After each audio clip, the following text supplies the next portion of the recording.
This is how I knew what COVID was because I'd never really gotten tested from it, but like I'd gotten sick a little bit a few times when COVID was going on, but I was locked up in Rhode Island, and I feel for anyone that had to do time during COVID because they rewrote the laws for human rights, and like it's human rights unless you're being punished in jail.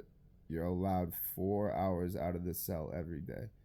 All right, and then they broke it down because they said we had to quarantine so that because they knew once one person got it in the jail, it was gonna spread like wildfire. So like they took away all the games, they took away all the books, and it was 23 hours, 23 and a half hours a day in the cell. And like by the time you get to come out of the cell, like you would have to run for the phones just to get on the phone.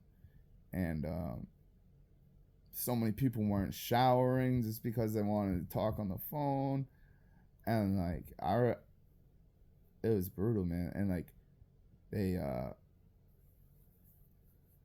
like unless you're being punished to do something like that, like I was in there for weed charges, and so under those conditions they would still test you for COVID once a week everywhere in the jail.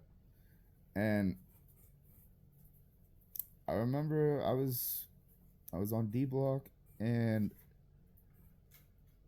I was living with the old no I had already gotten put in the cell with the dude who was stealing medication from that fucking Christian cult kid I was telling you about. And I started like feeling kind of like I just felt like a little off. I felt like I had like an itch in the back of my throat type of deal. And we had to go get tested that day. We get tested every Monday, and test results came back like almost within 24 hours or immediately, whatever. And I somehow tested positive for COVID. And my cellie at the time didn't, but because he was in my presence and I tested positive, he had to go to a special unit where like he like a pre-exposed unit type of deal where like they don't know if they're gonna get it, but they might get it.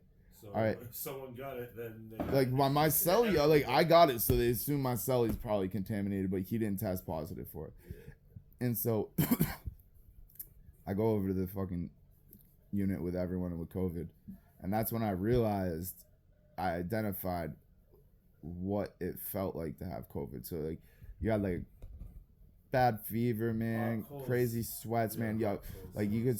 It was nice because you could sleep like 14 hours a day, 16 hours a day, like it was easy. And then you cough a lot, but like it overall wasn't bad. And like the 100 some odd days I had to do in this ridiculous environment,